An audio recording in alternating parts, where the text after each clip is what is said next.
Ravi de vous retrouver pour ce nouveau rendez-vous de votre émission qui vous informe sur la maladie à coronavirus. Un an de pandémie. Quel est l'état des lieux? Nous allons poser les questions allant dans le sens à notre invité du jour. Il vous en souvient, ça avait commencé tristement dans la province de Wuhan, en Chine, cette pandémie à coronavirus, et s'est répandue sur tous les autres continents à travers le monde entier. Et aujourd'hui, on enregistre près de 2 millions de décès à travers le monde entier. Les scientifiques sont à pied d'œuvre pour mieux contenir la situation. Des découvertes, celles-là, ont été faites. La mutation de la maladie aussi, la vaccination de la foulée. Qu'en est-il exactement? Quel est l'état des lieux? Les questions seront bien sûr posées à notre invité, Dr Ametepe Abraham Agossou. Il est le directeur de la santé de la mère et de l'enfant. Bonsoir, docteur, et merci d'être là. Bonsoir.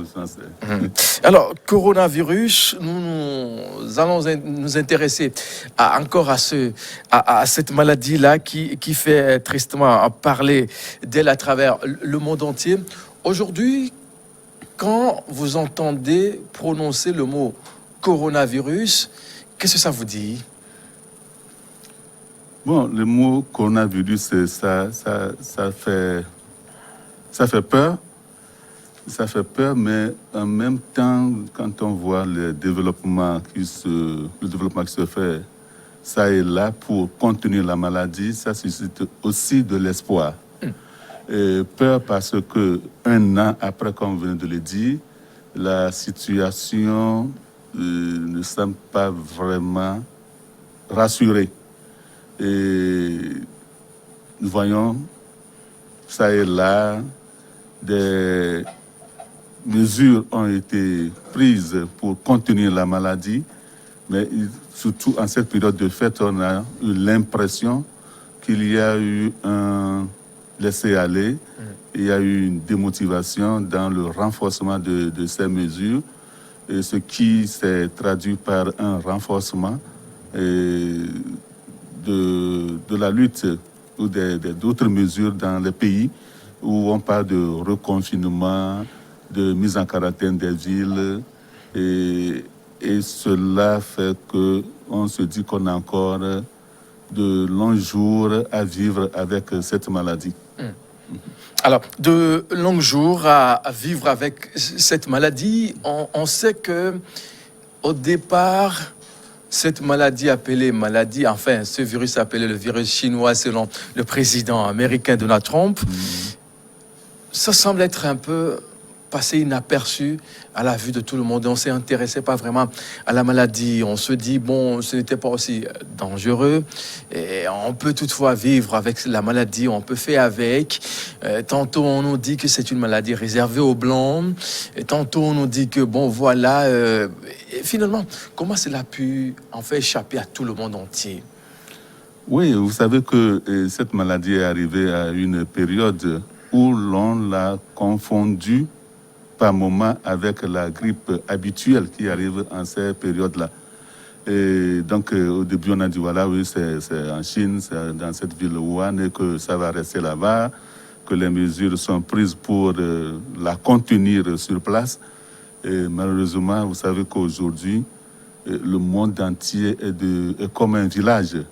Un village, les moyens de communication, la technologie fait que tout se sait et se diffuse assez rapidement dans tout le monde entier. Et du coup, donc, comme au début, on pensait que cela se limiterait géographiquement donc, à la Chine, les autres pays n'avaient pas vraiment pris les mesures de protection, et ce qui a fait que la maladie s'est rapidement propagée et dans le monde entier. Donc, une maladie, au début, entre guillemets, réservée à la Chine, est devenue très rapidement mondiale. Et le premier cas est arrivé au Togo donc en mars 2019, soit 3 mois seulement après le premier cas en Chine. 3 mois justement après le cas NDS en Chine, on a vu avec cette maladie en Chine, ça n'avait pas vraiment fait l'unanimité. Celui qui a fait la dénonciation, qui a un truc du genre, lui aussi, ça n'a pas été facile pour lui. Est-ce à dire que la maladie, au départ, peut-être on veut couvrir, on veut cacher ça pour que ça passe inaperçu. Finalement, c'est la virulence en matière de contamination qui a fait réfléchir et qui a fait sortir tout le monde de son gant. Bon, je ne crois pas que l'idée était de vouloir cacher, je ne crois pas. Mais comme toute maladie, on pensait pouvoir rapidement la maîtriser, ou en pensant que c'est une grippe banale comme les autres, et que connaissant les moyens de protection contre toute une grippe banale, on pensait pouvoir vraiment la maîtriser, mais comme ce n'était pas une grippe banale, effectivement, ça a pu échapper donc à la vigilance de tout le monde. Ça a échappé pratiquement tout le monde, mais quand on parle des grippes, en Afrique, on est plus ou moins habitué, surtout dans la zone de l'Afrique subsaharienne où la température est élevée et les saisons s'enchaînent. De la celle sèche et poussiéreuse à la saison des pluies des fois. On est appelé à vivre avec ces temps-là et ça nous met par exemple dans une situation de grippe où on est grippé à tout bout de champ, mais finalement, ça ne fait pas vraiment mouche à de certains niveaux, mais avec coronavirus, on sait que l'enveloppe du virus n'est pas aussi résistante, mais finalement, ça fait beaucoup plus grave que certaines grippes qu'on a. Comment cela peut être expliqué? Oui, au fait, cette maladie, elle est découverte chaque jour et les informations évoluent vraiment à une vitesse élevée. Mais de plus en plus, au fur et à mesure que les jours passent, on la découvre encore un peu plus et les connaissances se précisent. Et c'est ça même qui a permis d'aujourd'hui de pouvoir parler de vaccins. Et donc, tout de suite, quand même, on a compris que ce n'était pas une grippe banale, quand même, un peu plus tard, mais on a compris quand même que ce n'était pas une grippe banale et que les hypothèses en temps, le soleil, etc., bien sûr, s'ils ont une certaine influence sur l'évolution de la maladie, ça, quand même, ne l'empêche pas d'évoluer, sinon on n'aurait pas connu des cas grave chez nous en Afrique où il fait chaud. Et donc tout de suite on avait compris donc, que ces considérations devaient être revues pour pouvoir cerner la maladie. Mais heureusement, ce qui était quand même très clair, c'est que les mesures pour l'éviter étaient quand même connues, pour prévenir la maladie. Et le lavage des mains, le port de masques, la distanciation, et les attitudes à adopter quand on veut tousser ou éternuer. Et au moins, on a su maîtriser ces voies-là parce qu'on sait comment elles se transmettent, donc comment est-ce qu'on peut l'éviter. Et malheureusement, comme ces gestes touchent au comportement de l'être humain, à un comportement social, c'est ça qui fait aussi la difficulté. Et quand vous sortez un peu le port de masque, c'est pas du tout cela. Vous voyez les gens qui ont le masque au visage, mais le masque est plutôt sous le menton. Et la distanciation sociale ou les visites, les regroupements qui étaient des moyens à éviter pour éviter d'attraper la maladie. On a vu que, surtout pendant ces périodes de fête-là, ce n'était pas du tout évident de la respecter. Alors, l'évolution de la maladie, nous allons nous intéresser à ça. On a vu, après la Chine, le premier tristement touché, c'est l'Italie, où on a vu carrément une Italie à genoux, avec des morts enregistrés par centaines de milliers par jour, où même la cité du Vatican était déserte. Comment est-ce qu'on peut expliquer cet état des choses quand on sait que en Chine où la maladie est partie, Wuhan où la maladie est partie, ça ne faisait pas vraiment parler en tant que tel? Oui, quand nous regardons un peu les mesures ou la réaction des pays, tous les pays n'ont pas réagi de la même façon. Et à Wuhan, quand on a vu, il fut un moment où la ville était presque déserte. On dirait un état de siège où il faut une autorisation spéciale pour sortir. Et je ne crois pas qu'il y ait un pays qui ait réussi à imposer cette restriction-là vraiment à ce point. C'est vrai que les autres pays d'Europe l'ont essayé après par soit limité à une ville et autres, mais de façon stricte comme ça n'a pas été évident au début. Et c'est maintenant que, bon, c'est vrai quelques mois après, quand même certains pays ont suivi. Et quand nous donnons l'exemple de l'Italie, ça n'a pas été le confinement, la restriction n'était pas vraiment au même niveau. Ce qui donc a favorisé la propagation de la maladie. Quand vous suivez même les médias, il y a des gens qui sont anti-masques et qui disent qu'ils veulent faire la liberté et circuler librement durant une visite. Et chaque fois qu'on impose cette interdiction de sortir, ça fait mal.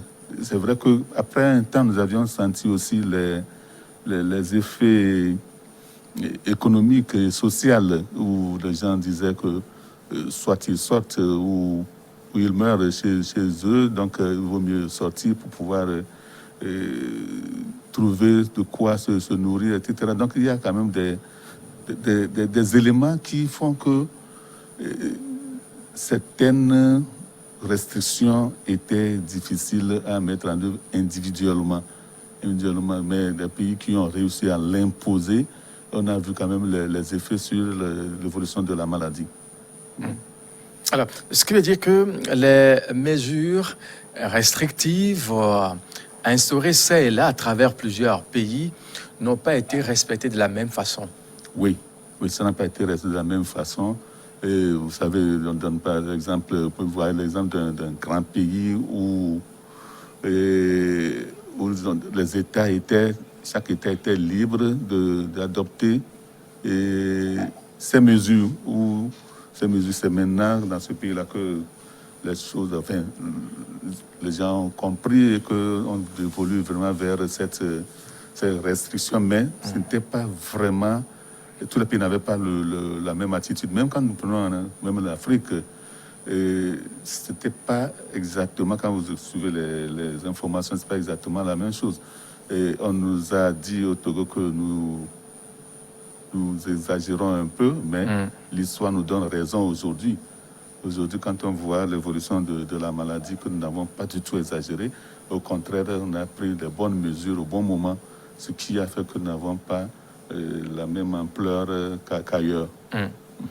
Pour le Togo, on va vraiment creuser ce sujet là vers les 15 dernières minutes de cette édition, de cette émission de ce jour. Mais il faut dire une chose, quand on essaie un peu d'analyser les chiffres sur les divers continents à travers le monde entier, et puis ce qu'on voit actuellement aux États-Unis, on se dit quelle peut être la cause de ce fort taux de mortalité qu'on enregistre et de contamination aussi qu'on enregistre au jour le jour. Oui, là, c'est quand même, tous les scientifiques sont d'accord que les mesures barrières constituent un moyen efficace pour limiter la maladie. Et c'est une maladie qui se transmet par voie aérienne, donc la distanciation, le port de masque, et c'était des mesures vraiment efficaces. Justement aux États-Unis pendant longtemps, au début quand même jusqu'à un certain temps, c'était pas du tout imposé comme ça. C'est ce que je disais tout à l'heure, qu'il y a des États où c'est franchement libre, où les États étaient libres autonomes de décider, de suivre, d'imposer des mesures ou non. Ou c'était même à la limite, certains individus confondus avec la liberté et le droit humain, où on dit qu'on est libre de... Liberté de circulation. Voilà, liberté de circulation. On n'a pas... toutes les autres libertés. On n'a pas le droit de nous imposer quoi que ce soit. Justement. Et malheureusement, on n'a pas le droit de vous imposer quoi que ce soit, mais lorsque vous tombez malade, vous ne pouvez pas limiter la maladie à votre seul environnement immédiat, mais vous constituez donc un risque, un danger pour tout l'environnement et ceux qui sont autour de vous. Alors, un malade, c'est tout son entourage, son environnement qui est concerné. On sait que c'est comme ça. Mais quand on analyse un peu ce qui se passe dans certains pays comme les États-Unis, je viens de le dire, on a comme impression que les Afro-Américains sont beaucoup plus confrontés à la maladie. Est-ce un problème de gène ou je sais pas, ou bien il y a une explication génétique qui peut expliquer cet état de choses? Non, je ne crois pas. Je ne crois pas, comme je l'ai dit, que c'est une maladie qu'on découvre chaque jour un peu plus. Je ne crois pas, mais justement, c'est plutôt un argument contre ceux qui disaient que le noir est plus résistant. À l'époque, parce qu'on n'avait pas la même ampleur en Afrique, les gens disaient oui, le noir est plus résistant, justement. Mais le cas des États-Unis nous prouve le contraire. Et nous avons, et en Afrique du Sud, c'est les noirs, c'est vrai. Là, c'est des ethnies, il y a d'autres races. Mais le cas des États-Unis nous prouve que le noir est aussi exposé, aussi fragile, aussi sensible aux germes que le blanc. Je crois que c'est peut-être les conditions de vie. Je crois, et je n'ai pas de preuves scientifiques, mais c'est les conditions de vie. Et les Noirs sont, dans la grande majorité, dans une situation plus ou moins précaire que les autres races. Enfin, c'est ce que moi je peux dire. Mais certainement qu'il y a peut-être aussi d'autres facteurs, que certainement les scientifiques sont en train d'étudier. Mais ce qui est sûr, ce n'est pas un problème de gène. C'est un problème de gène, pas du tout. Pas un problème de gène, oui, mais aujourd'hui, on sait que quand on parle de ce plateau sanitaire qui doit être au top dans le monde entier, les États-Unis font partie de ceux-là qui ont les meilleures technologies sanitaires à travers le monde entier. Et on parle aujourd'hui que du débordement des cliniques, des espaces sont créés ça et là pour pouvoir recevoir des maladies. Est-ce que l'on ne peut pas être tenté de dire que puisque les États-Unis sont beaucoup plus en contact direct avec la Chine au départ, où on assiste à des milliers de vols de New York, par exemple, pour certaines grandes provinces de la Chine, qui a fait que la maladie s'est vite propagée, parce qu'au départ, le président américain Donald Trump disait qu'il faut fermer l'espace aérien au pays, enfin à la Chine, pour éviter la contamination en masse que l'OMS n'a pas accepté au prime abord. Mais finalement, a vu que vraiment, quelque part, Donald Trump avait raison, mais peut-être qu'il manquait un peu de la manière. Bon, peut-être, mais c'est vrai que par la suite, les espaces aériens ont été fermés. Et c'est maintenant, enfin, ça fait quasiment quelques mois ou semaines que ça a été ouvert. Mais je crois que c'est beaucoup plus lié à un problème de comportement de la société. Et je disais, le premier cas arrivé chez nous en mars, et en Afrique, dans les peut-être février et autres, mais nous n'avons pas connu la même vitesse de propagation. Oui. Et donc, comme on le dit, comme c'est un problème de contact de l'environnement immédiat du malade, lorsqu'il n'y a aucune restriction, aucune mesure pouvant permettre de limiter, d'éviter de rentrer dans le cercle immédiat du malade, le virus a largement le champ pour se propager. Donc moi, je penserais beaucoup plus à l'absence de mesures barrières ou bien au fait que beaucoup d'accent n'avait pas été mis sur les mesures barrières qui expliqueraient la vitesse de propagation aux États-Unis. Et nous avons vu jusqu'au niveau pendant la période de la campagne, nous avons tous vu comment est-ce que les gens se comportaient, des grandes foules sans masque qui se côtoyaient. Donc, c'était quand même tout ce comportement est vraiment propice pour que la maladie se propage assez rapidement.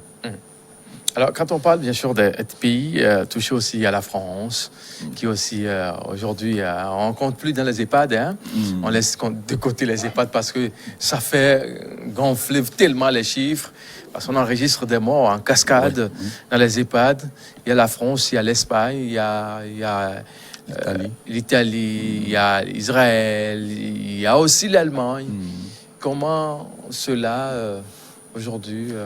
Oui, au fait, c'est vrai que même au début de la maladie, eux-mêmes, ils avaient prédit d'autres vagues en fonction du climat. Il est vrai que si nous ne pouvons pas dire que le soleil nous empêche d'attraper la maladie, mais le froid quand même est un facteur favorisant pour l'expansion de la maladie. Puisque c'est en cette période-là qu'ils ont habituellement la grippe, les périodes de grippe qui immobilisaient surtout les personnes à partir d'un certain âge. Et donc, une fois que l'organisme est déjà fragilisé ou exposé, donc ça donne quand même libre cours au virus de Covid également de se répandre. Et heureusement, les moyens qui permettent d'éviter le port de masque ne prévient pas seulement contre le Covid, mais prévient contre les autres maladies respiratoires. Et donc, négliger ce port de masque est quand même un facteur qui expose à la propagation de la maladie. Oui, vous avez dit tout à l'heure que malgré la disponibilité de moyens sophistiqués entre guillemets pour prendre en charge les cas, pourquoi est-ce qu'on a beaucoup de décès? Oui, le système peut être rapidement saturé. Il n'y a pas que la maladie à coronavirus, il y a des autres maladies. C'est pas parce qu'on a Covid que les autres maladies n'existent plus.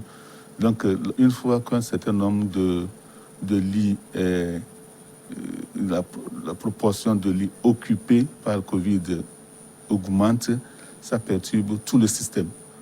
Tout le système aussi bien les ressources humaines, l'équipement et tous les moyens qu'on peut mettre en œuvre pour prendre en charge un malade. Et c'est pour cela que les gens ils font quand même tout pour éviter donc pour limiter, ils font tout pour limiter dans la propagation de la maladie pour que le système ne soit pas tout de suite dépassé. Une fois le système dépassé, la casse est inévitable. Le dispositif sanitaire dans plusieurs pays, on a vu et aujourd'hui le continent africain dispose de peu de moyens pour pouvoir venir à bout à cette maladie. Mais elle s'en sort bien, l'Afrique bien sûr. Elle s'en sort bien. À part l'Afrique du Sud, le grand Nigeria, on a comme impression qu'on n'a pas trop de soucis en Afrique en matière de Covid-19. Oui, et je crois, à mon avis, aussi qu'il y a d'autres facteurs. Parce que quand nous voyons même chez nous le cas de décès, c'est à partir de certain âge. Et chez nous, quand on voit la structure des âges de nos pays, nous avons moins de personnes âgées que les autres pays, que les pays développés, où la proportion de personnes au-delà de 60, 70 ans, 80 est très élevée. Cette proportion est donc très élevée. Donc, plus l'âge est élevé, plus vous constituez donc une personne à risque pour cette maladie. Et une fois que la personne âgée est atteinte, le risque de développer la forme grave, forme sévère également est élevé. C'est ça qui explique donc en partie le nombre de décès qui est enregistré dans ces pays-là. Et chez nous, la population est relativement jeune. Et je crois que c'est un facteur favorisant pour nous pour les formes graves. Si nous prenons les décès, chez nous, la plupart de ces décès, soit c'est l'âge ou soit c'est lié à une comorbidité. La personne porte également d'autres affections, donc qui fragilisent l'organisme et donc diminue sa capacité à résister contre la maladie. On parle aujourd'hui de la mutation de cette maladie. Qu'en est-il exactement? Oui, on a trouvé il y a quelques semaines une forme de virus en Angleterre qui inquiète. Il inquiète pas par rapport à sa virulence, mais par rapport à sa capacité à infecter. Elle se propage beaucoup plus vite que les autres, que la forme qu'on connaît. Et de toute façon, les scientifiques sont toujours à pied d'œuvre pour pouvoir expliquer le phénomène et voir quels sont les moyens qu'il faut pour limiter.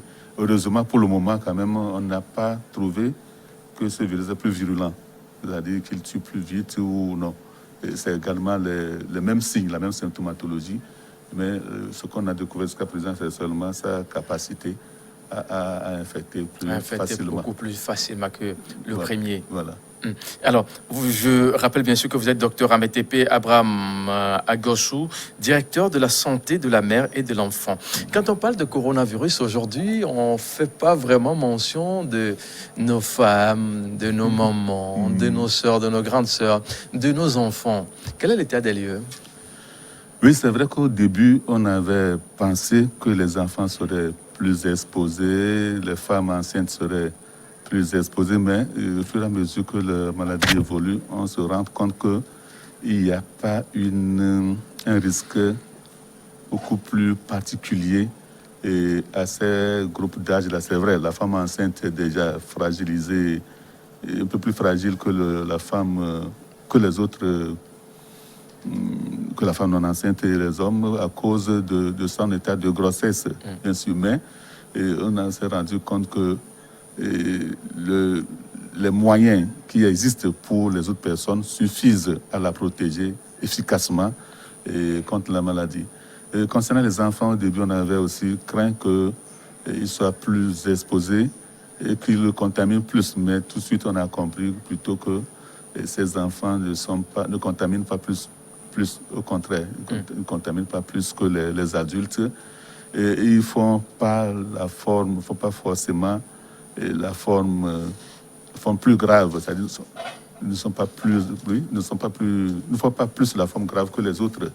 Et, bon, il y a eu des hypothèses parce que c'est des enfants qui viennent de sortir d'une série de vaccination, etc. Mais et tout ça n'a pas été vraiment prouvé.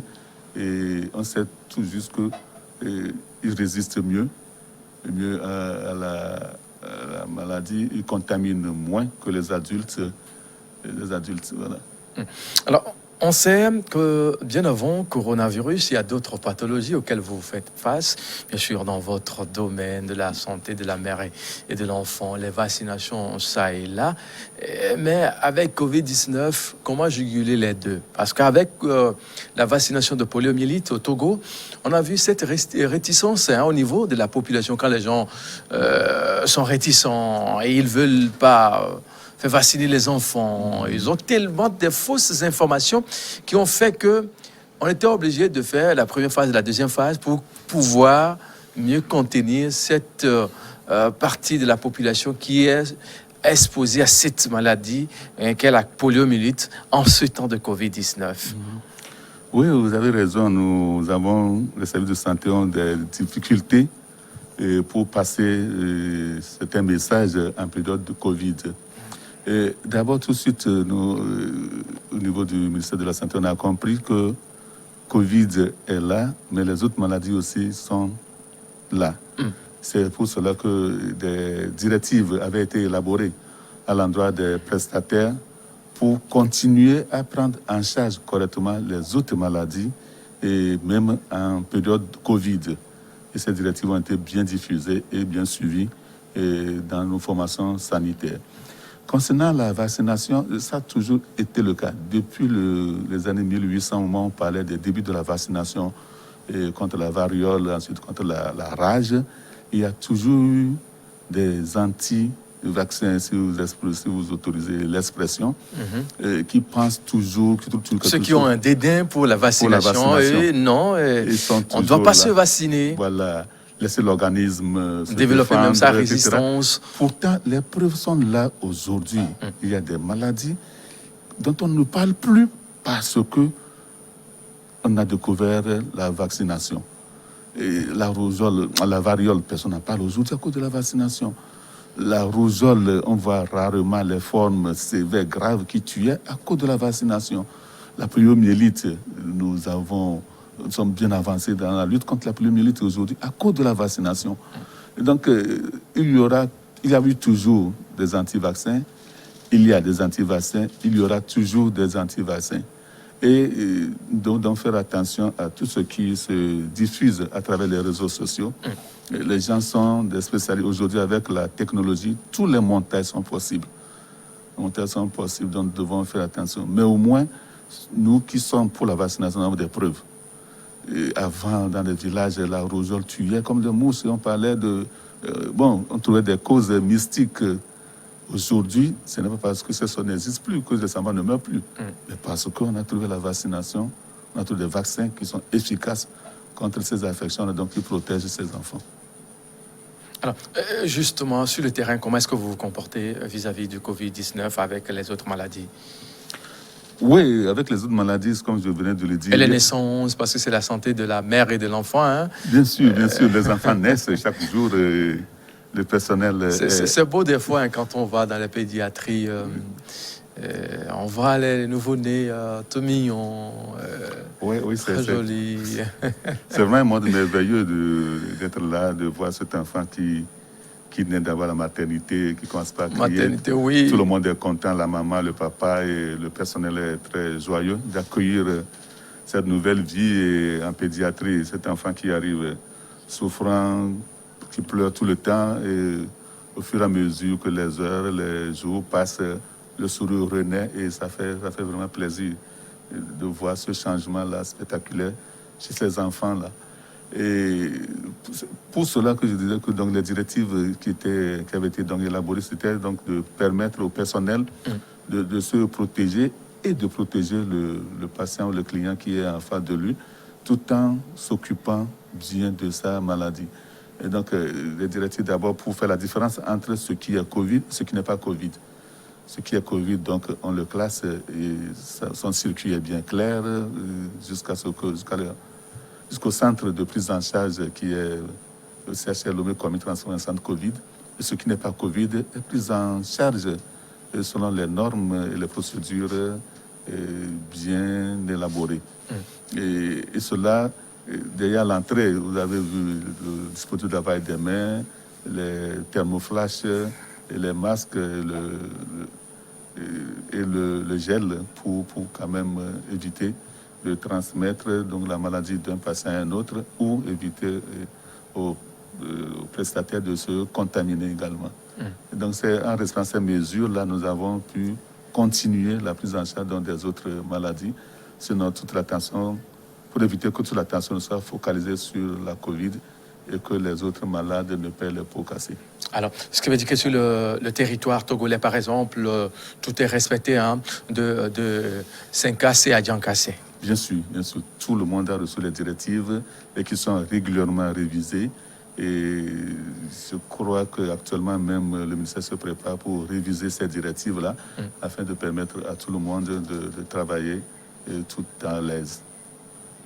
Parfait. Il y a un fait. Quand on parle bien sûr du port de masque, on a tendance à dire que les enfants, eux, ne sont pas vraiment concernés. Vous êtes spécialiste du domaine, puisque c'est votre terrain d'action. Qu'est-ce qui doit être fait? Un enfant, par exemple, de 3 à 5 ans, sinon au plus 10 ans, doit-il porter les masques? Si oui, pourquoi? Sinon, pourquoi? Non, parce que les jardins d'enfants ont dit que les tout petits ne doivent pas porter de masque parce que, vous savez, c'est ce que les adultes aussi disent, que quand ils portent ça, ils n'arrivent pas à bien respirer. Donc, on se dit, les tout petits, quand même, on peut leur épargner ça. Mais pour les adultes qui disent qu'ils n'arrivent pas à bien respirer, je crois que c'est aussi parfois un peu psychologique. Sinon, lorsqu'on est habitué, parfois, devant votre ou pour boire de l'eau, mais on oublie qu'on a un masque. Oui, quand on en voit, qu'on se rend compte qu'il Ouais. y a quelque chose là qu'il faut enlever avant de boire. Donc, c'est une question d'habitude. On s'habitue au fur et à mesure qu'on avance. L'autre point, les enfants, vous voyez, ils sont tout petits, ils sont en bas. Donc, alors que entre toi et moi, lorsque nous conversons, nous sommes presque à la même hauteur. Donc, ce que je mets peut être directement capté par celui qui est en face, alors que les enfants sont plus bas. Donc, c'est pas directement. Bon, il y a d'autres facteurs quand même qui permettent de les épargner. Et surtout que, au début, comme on disait qu'ils sont des transmetteurs, mais tout de suite, les études ont montré que en réalité, ils ne sont pas des transmetteurs. C'est les jeunes qui sont des distributeurs, voilà. des guichets. Donc, du coup, on a dit que ce n'est pas la peine de leur imposer quand même cette corvée-là. Voilà. Donc, c'est un peu ça. Hein, ce qui veut dire que pour vous qui nous suivez, le fait d'imposer, par exemple, le port de masque d'une façon systématique à vos enfants, ça ne vaut pas vraiment la peine parce que ils ne sont pas vraiment concernés en tant que tels en matière, bien sûr, de la propagation, sinon de la contraction de cette maladie. Covid-19 au Togo. À la date, bien sûr, du 11 janvier 2021, sur 666 tests réalisés, on a détecté 21 cas positifs contre 24 guéris et un décès. Ce qui est important dans tout ce que je viens de lire là, c'est que on sait 2 semaines, sinon 1 semaine et demie, on a enregistré 3-4 décès. Quelle est la cause réelle de ces décès-là au Togo? Oui, si nous prenons les décès de façon globale, c'est des décès, les décès surviennent chez les gens qui ont, comme je viens de dire, d'autres affections. Les affections. Et en tant que maladie virale, l'immunité joue un grand rôle, c'est-à-dire la capacité de notre système de défense de réagir joue un grand rôle. Mais donc, quand on porte une affection chronique comme le diabète, l'hypertension artérielle, une cardiopathie ou autre chose, ça fragilise un peu ce système immunitaire, donc qui sera très rapidement dépassé par l'envahissement des virus et donc aggraver l'état de la personne. Et les chiffres, quand on prend la totalité de ces décès, et lorsque nous sommes à la date du 10 janvier dernier, 72 décès, sur les 72, nous avons 55 personnes qui ont, en dehors du Covid, d'autres affections. Des comorbidités. Des gens qui traînent, par exemple, l'hypertension artérielle, le diabète, sont obèses, l'asthme, l'obésité. Hein? Oui, l'obésité. Le fait, les gens n'arrivent même plus à calculer l'indice corporel. Hein? Il y a des gens qui à peine ont 1,50 m, mais qui pèsent 80-90 kg. C'est beaucoup, hein? C'est beaucoup. Parce que l'indice corporel de celui qui a peut-être 1,50 m, c'est au plus... entre 45 à 65 kilos, hein, au plus. Si je ne me trompe. Hein. Il doit rester dans cette fourchette-là. S'il dépasse, il y a un souci. Si vous avez, grosso modo, si vous avez 1m60, il ne faut pas que votre poids dépasse 60 kilos. 60 kilos. Grosso modo. Voilà. Donc, en principe, c'est ça. C'est difficile, hein? Mais c'est pas facile. C'est pas facile. C'est pas facile. Donc, il y a aussi les obèses aussi qui font partie de ceux qui, qui est un facteur sont partis dans l'au-delà. Oui, les obèses font partie. Sur l'ensemble là, des 72, nous avons 5 obèses. 5 obèses. 5 obèses, 19 diabétiques, 8 obèses. 8 obèses, 19 diabétiques. 32 hypertension. 32 personnes hypertendues. D'hypertension artérielle, voilà. C'est beaucoup, hein? Oui. Alors, l'âge est compris entre... Oui, les décès sont plus élevés. Bon, c'est vrai que nous avons la tranche d'âge de 25 à 34 quand même qui rassemble le maximum. Mais au fur et à mesure qu'on avance, 35-40 suit, 45-54 suit, 54-60 suit également. Mais pourtant... Quand on prend l'âge, le 25-35, là, c'est en fonction du nombre total de personnes contaminées aussi. Okay. C'est la tranche active, là, donc qui sort, qui va dans les groupements, etc. Donc c'est cette tranche d'âge-là qu'on a la proportion de contaminés la plus élevée. Ce qui veut dire que le gouvernement, en réalité, a raison d'instaurer couvre-feu, des mesures restrictives en période de fête.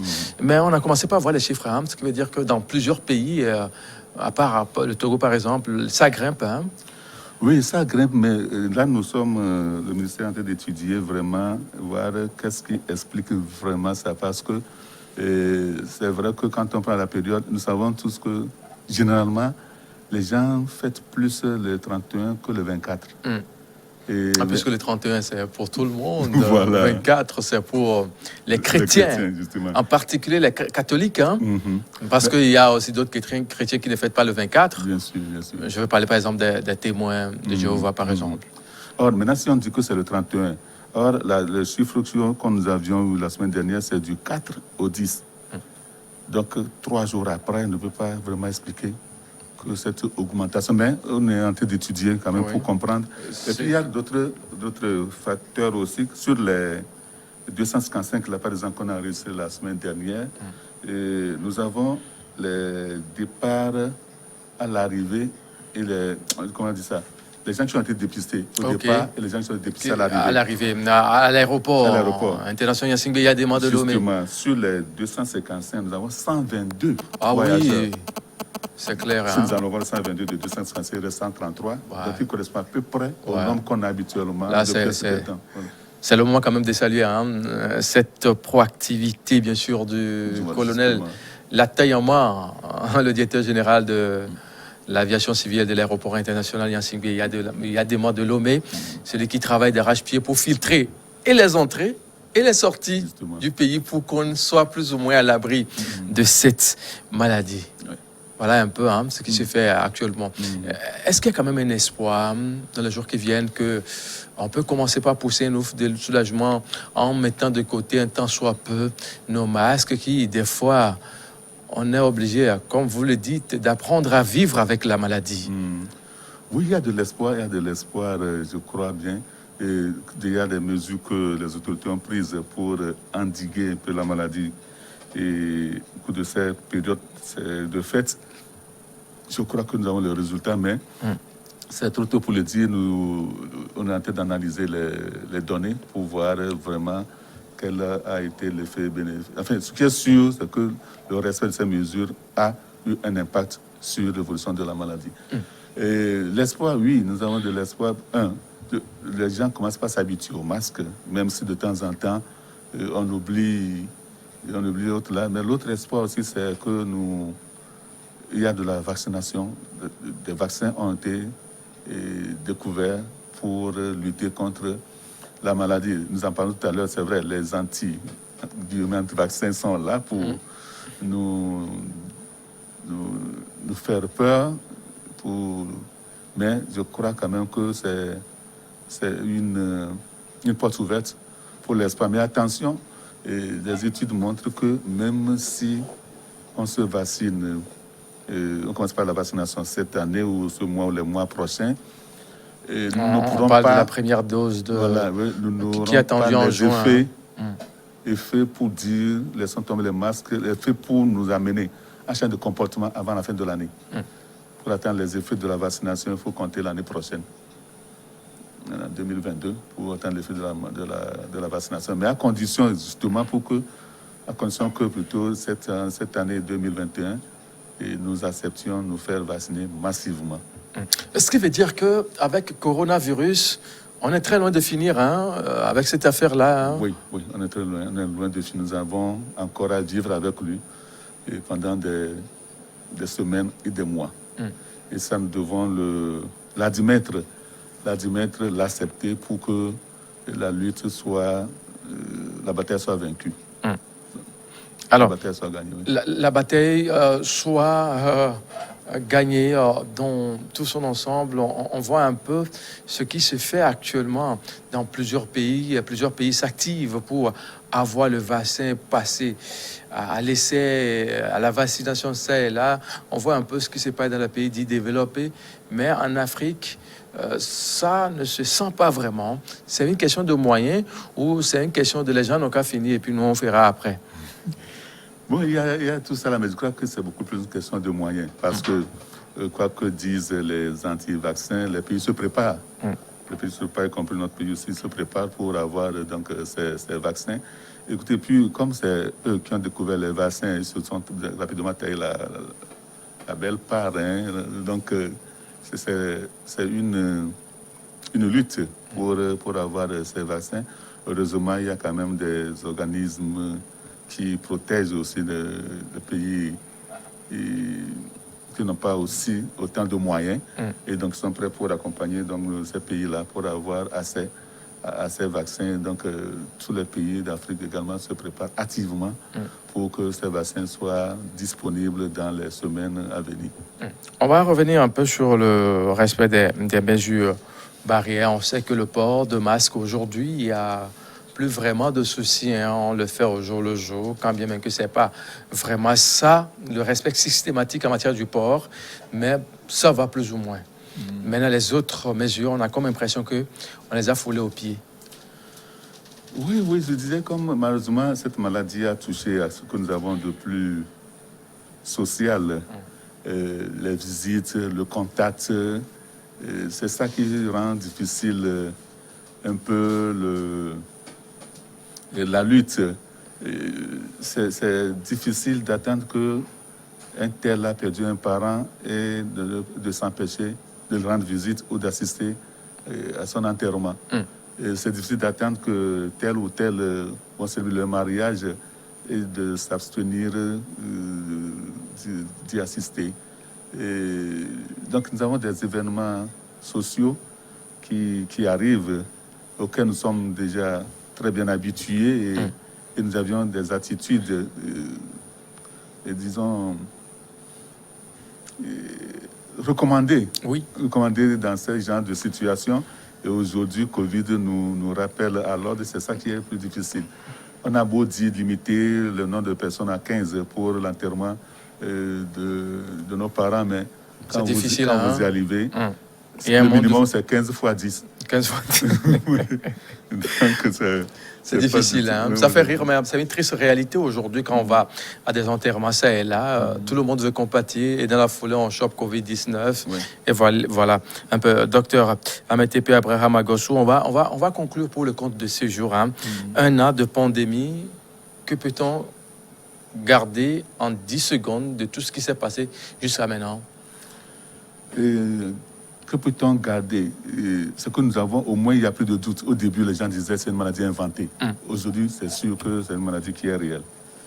Aujourd'hui, nous maîtrisons les moyens de prévention, les mesures barrières, le port de masque, la distanciation sociale, la lavage des mains, c'est rentré dans les habitudes. Quand bien même, ce n'est pas tout à fait respecté.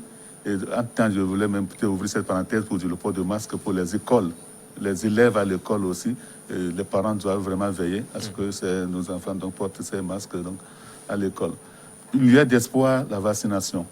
Plus de doute, pas de doute possible que la vaccination est un moyen efficace de prévention contre les maladies infectieuses. Donc, nos États se préparent pour que les vaccins soient disponibles. Faisons attention à tout ce qui se dit sur les réseaux sociaux qui nous découragent et pour que nous puissions adhérer vraiment à toutes ces mesures-là afin de voir les jours meilleurs en 2022. Merci beaucoup à vous, docteur Ametepe Abraham Agossou. Vous êtes bien sûr le directeur de la santé de la mère et de l'enfant. Messieurs, mesdames, merci de votre fidélité. C'est fini pour le compte de ce jour concernant bien sûr votre émission qui vous informe sur la maladie à coronavirus. Si vous doutez de quelque chose, il suffit juste de laisser un message sur notre plateforme.